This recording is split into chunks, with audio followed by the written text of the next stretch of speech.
Hablar de la merch dentro de los videojuegos es un pozo sin fondo. Podríamos pasarnos horas y horas intentando recapitular, investigar cada pequeña pieza creada, desde peluches y figuras hasta otras aberraciones que hasta día de hoy me pregunto cómo es posible que varios ejecutivos trajeados lo vieran y dijeran, definitivamente, esto es lo que los niños necesitan. Nuevamente, Sonic no es la excepción, y al tratarse de una franquicia tan longeva, no es de extrañar que empezar a coleccionar su mercancía sea definitivamente un dolor de cabeza. No solo por contar con merch que ya tiene más de 30 años de antigüedad, sino que el mundo de los exclusivos es enorme. Tan enorme que tenemos pensado un video nada más para hablar al respecto. Con esto en mente, y viendo la escasez de videos hispanos tocando el tema, decidimos inaugurar una serie en el canal, en la que investigamos y rememoramos a las empresas jugueteras que tuvieron en sus manos la licencia de Sonic, y que marcaron un antes y un después, de mejor o peor manera para los coleccionistas y fanáticos. Por cierto, sabemos que, en teoría, la primera empresa grande, que, si mal no recuerdo, la primera línea de merch de Sonic fue creada por la misma Sega, en empezar a sacar productos de nuestro erizo fue Tommy. Se supone que la serie será cronológica, por lo que debería ir primero, pero decidimos darle el puesto a su sucesor y englobar a Tommy como empresa en su video dedicado, ya que ellos volvieron a adquirir la licencia en los tiempos de Sonic 1. Dicho esto, volvamos a sumergirnos a finales de los 90, cuando, tras unos tiempos catastróficos que llevaron a la cancelación del ya marketeado Sonic Extreme, el Sonic Team tuvo que ponerse manos a la obra y dejarse la casta para lanzar el que hasta día de hoy es considerado uno de los mejores juegos de Sonic que ha existido.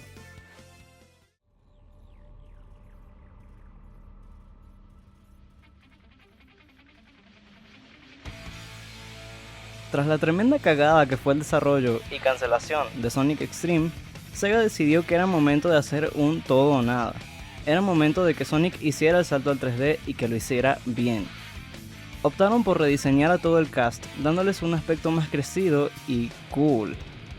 Cosa que probablemente fue un impacto para todos los niños que tuvieron el lujo de vivir el anuncio y la salida de este juego en su momento.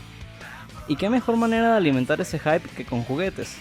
Así fue como la licencia acabó en manos de Resaurus, quienes en ese momento ya iban construyéndose renombre dentro de la mercancía de videojuegos, con licencias como Duke Nukem, Crash Bandicoot o Street Fighter. Resource Co. Inc. fue fundada en 1993. Inició haciendo marionetas de mano de películas como Flipper y Babe. Su esculpido detallado, texturas que lucían auténticas y buen trabajo de pintura les ganó la atención de ejecutivos de Jurassic Park, The Lost World. Esto los ayudó a migrar a las figuras de acción, dinosaurios, Godzilla, y los convertiría en uno de los líderes de la industria juguetera en el momento. Lentamente empezarían a expandirse de las películas a los videojuegos, siendo su primera serie lanzada la de Duke Nukem 3D.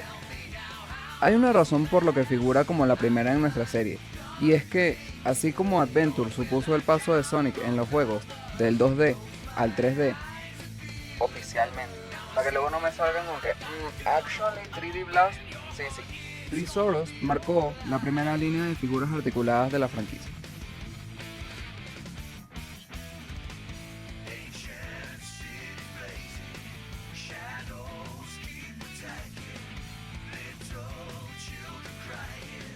Resource y Sega se enorgullecen en presentar las figuras de acción de Sonic Adventure. Directo del Sega Dreamcast, Sonic, Tails y Knuckles son ahora figuras totalmente articuladas, traídas a la vida como solo Resource puede hacerlo.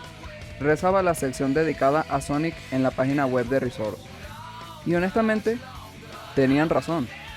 Quiero decir, tal vez para algunos estas figuras se vean un poco raras, después de tantos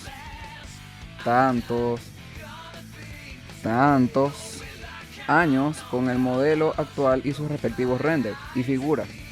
Pero si comparamos las figuras de Resource con el arte de Yuji Uekawa, vemos no solo la calidad, sino que tenían razón. Los trajeron a la vida de una forma que no se había visto hasta entonces. La línea despegó con la primera serie, en 1998, figuras de casi 4 pulgadas, que incluía a Sonic, Tails y Knuckles. En una de las retrospectivas de Kenneth Lilly, hola si estás viendo esto y muchas gracias, diseñador y manager de producto de la línea de Sonic, comentaba que hubo crunch, La salida del juego era inminente, y era poco probable que pudieran lograr sacar las figuras para la fecha de lanzamiento. Por esas restricciones de tiempo, se tomó la decisión de mantener el line-up sencillo y lanzar a los 3 más reconocibles. Luego fue expandida con una segunda serie, que incluyó a Sonic con esquíes, y un paréntesis aquí, pero nos parece increíble esta inclusión. Perfectamente pudieron limitarse a relanzar al Sonic de la Wave 1 y simplemente hacerle ajustes. ¿Verdad? Empresa que no vamos a mencionar, pero de la que también haremos video más adelante. Pero no, decidieron hacer una variante completa, con un esculpido diferente incluso. Esta figura ha recibido muchas críticas porque nunca se vio a Sonic con esquíes dentro del juego. No hasta Mario y Sonic en los Juegos Olímpicos de Invierno, un visionario. Aunque basaron la figura en arte oficial de Budokai. Cerrando el paréntesis, la serie incluía también a Big, Amy y la primera y única hasta la fecha figura de Gamma. Y como consumidores, parecía que todo era risas y diversión, pero no internamente. Así como la Wave 1 enfrentó restricciones de tiempo y crunch, la Wave 2 no estuvo libre de complicaciones. Por ejemplo, Sega entregó un manual de personajes que incluía una imagen de referencia por personaje. Esta es la de Gamma. Sega, ¿qué? Kenneth Lilly confirma que todo lo demás vino del juego en sí, lo cual, bueno, con la resolución de los gráficos y las teles de la época, no es la mejor fuente cuando necesitas sacar detalles para algo como una figura. Tener dificultades desde antes de siquiera poder sentarte a conceptualizar la figura como tal, pues habla un poco también de la situación interna de la empresa. Como licenciatarios, tendrían que poner al menos unas exigencias estándar a los licenciantes para asegurar que el equipo de trabajo tuviera todas las herramientas para un buen flujo, no que tuvieran que recurrir a ingeniería inversa para poder trabajar. Hace un momento comentamos que esta línea fue la primera en incluir figuras articuladas, pero no fue eso lo único en lo que innovó. Resaurus fue la primera en incluir accesorios con las figuras. La primera línea tenía accesorios más generales, por llamarlo de alguna forma. Traían una base con la cara del personaje, un ring y un soporte para exhibirlo, además de un pequeño tazo. Pero, para la segunda, todos los personajes traían un accesorio adicional. Sonic traía sus esquíes y respectivos bastones, Amy traía su martillo pico pico, Big su caña y Gamma sus armas. Como decíamos, es un poco lo que catapultó a Resaurus, su calidad, pero se notaba mucho el cariño y esmero con el que estaban hechas estas figuras desde su conceptualización. Además de estas líneas, Resaurus lanzó 2 figuras de 11 pulgadas de Sonic, una estándar que venía sola y una que contaba con caja de voz, localizada en una versión más grande de la base, exclusiva de Toys R Us. Sega, hay que parar por favor, y esto es solo el comienzo. Como dato curioso, el mismo molde se usó en el 2000 para el trofeo hecho en bronce del Sega Dreamcast Championship. Es decir, hay una persona en el mundo que posee una estatua hecha por Resaurus y que hasta la fecha no hemos vuelto a ver fuera de la foto del mismo campeonato.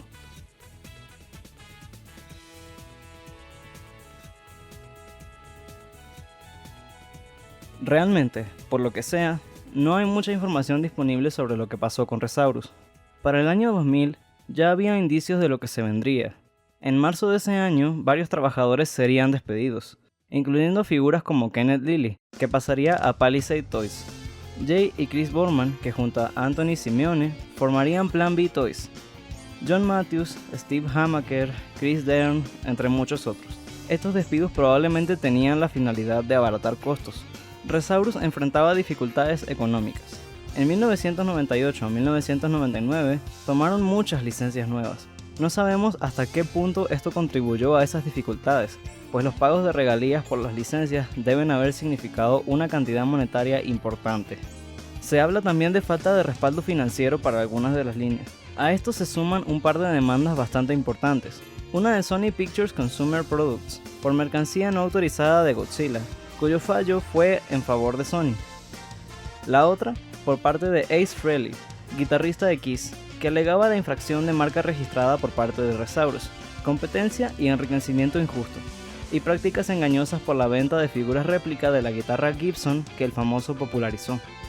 El abogado John Klusnick, quien interpuso la demanda, Comentó que Resaurus no cumplió los cese y desista que se le enviaron en mayo y junio y que la incapacidad de llegar a algún acuerdo de modo informal los había llevado a la etapa de la demanda. En 2001, Resaurus quebró y obviamente cerró sus puertas, tras hacer una venta de liquidación para salir de su stock restante. En Raving Toy Maniac comentaban que tras el cierre, Resaurus estaba hundido en deudas con aquellos que le brindaron créditos debido al mal manejo. Con la caída de Resaurus, muchos de los planes que tenían quedaron suspendidos y posteriormente cancelados. Esto incluía también planes de nuestra querida franquicia, con 2 series completas canceladas. La primera era una serie por el 10º aniversario que incluía, aparentemente, relanzamientos de Tails y Knuckles, un Sonic dorado y E102 Alpha. ¿Qué? ¿Y ese quién coño es? Que era un repaint en negro de gama. En una de sus retrospectivas, Lily mencionaba que últimamente no tuvo relación con esta wave, pero sí tenía notas relacionadas a posibles futuros releases. Puede que quien lo sucediera en el cargo tomara parte de sus notas para armar un pitch conceptual y de ahí muchas de las cosas cuestionables. El señor Lily había incluido en sus notas a Super Sonic y lo había descrito como Sonic dorado amarillento. Puede que quien usara las notas no estuviera tan familiarizado con Sonic. Y bueno, eso explicaría lo del Sonic dorado. Y también lo de E102 Alpha, que en realidad tendría que ser E101 Beta o E103 Delta como posible exclusivo. Para añadir un poco de lo genial que es cuando quien conceptualiza y diseña tiene relación real con el material de origen, en esa misma retrospectiva, Lily comentaba que, dependiendo de qué tanta libertad hubiera para nuevas piezas y el tiempo, él habría incluido a un Tails de ataque rápido con la Rhythm Badge y a Knuckles con los guantes de pelea y un cambio de color para simular el Maximum Hit. Mientras tanto, la board que se descubrió es mucho menos original. Probablemente una mezcla entre desconocimiento y avaricia corporativa. Que bueno, la empresa necesitaba dinero. La otra wave, que probablemente sea la que más nos duela, era la serie 3. De ella hubo mucho más que solo palabras. Aparentemente el plan final es que iría de la mano con Sonic Adventure 2. Sabemos con certeza, de nuevo gracias a Mr. Kenneth Lily, que incluiría a Eggman. Y miren qué preciosidad de diseño. Y parte del esculpido de la mano de Matthew Fleischer, quien fue también el escultor de Sonic y Knuckles. Y, por unos planes filtrados, se especula que el resto de la línea serían Shadow, Rouge y Sonic. De este último hay algo de confusión, porque en la imagen filtrada se veía la figura de Sonic de la serie 2, pero decía Sonic with Sliders, que podría referirse a Social Sonic, mientras que otras fuentes dicen que sería en realidad Super Sonic. Además de esto, hubo pláticas sobre una figura de 11 pulgadas de Knuckles, y aunque en muchos sitios hablan de incluso prototipos de la misma o de que estuviera planeado para una de las waves existentes, Kenneth Lily desmintió esto, confirmando que las pláticas fueron de hecho bastante breves. Como muchas figuras raras o caras hoy en día, no eran tan simples de vender en su época. Con tintes tristes, acababa la historia de Sonic y Resaurus. Pero no todos son penurias, al final no estamos aquí para deprimirnos. A pesar de que Resaurus como tal ya no existe, sus figuras perduran y perdurarán entre los fanáticos y coleccionistas, que, siendo contemporáneos o no, las conocimos y amamos incluso hasta el día de hoy. El amor que le pusieron a la franquicia es algo que se nota en la calidad de sus obras y que apreciamos de todo corazón. No queda más que desearles lo mejor a todos los involucrados y agradecemos nuevamente al señor Kenneth Lily por ayudarnos en la realización de este video. Ahora cuéntanos, ¿tuviste o tienes alguna figura de Resaurus? Y si no, ¿te gustaría? ¿Cuál es tu favorita? En lo personal, me habría encantado ver el esculpido completo de Eggman y un Super Sonic en su estilo. Yo habría querido ver a Shadow, para sorpresa de absolutamente nadie. Dicho esto, muchas gracias por haber llegado hasta aquí. Esperamos que esta nueva serie sea de su agrado y la apoyen mucho. Estamos trabajando muy duro en conseguir información por fuera de lo superficial e indagar en los detalles más escondidos, especialmente para la comunidad hispana. Nos despedimos por ahora, pero nos volveremos a encontrar pronto, aquí en Final Rush.